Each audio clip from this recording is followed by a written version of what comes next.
Pauline est née à Lyon le 22 juillet 1799 dans une famille de 7 enfants. Elle est baptisée le jour même, elle est très entourée et très aimée. Pauline est née 2 ans après son frère Philéas, dont elle est très proche. Son père fait le commerce de la soie et son entreprise est florissante. Pauline est très coquette et elle a de nombreuses robes. Elle prête beaucoup d'attention à ses tenues et à son apparence. Alors qu'elle veut collectionner les robes, son frère Philéas veut être un apôtre en Chine.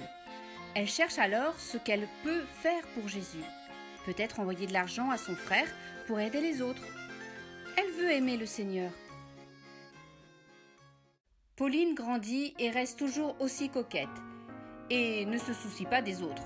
Alors que son frère entre au séminaire, elle s'ennuie beaucoup et ressent un vide immense au fond d'elle.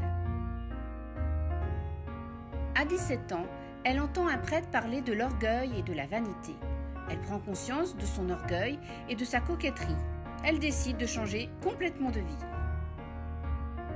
Pauline change de vie. Désormais, elle s'habille pauvrement et s'occupe des malades. Elle crée un petit groupe de femmes pour prier et adorer Jésus hostie. Elle aimerait annoncer l'Évangile dans le monde.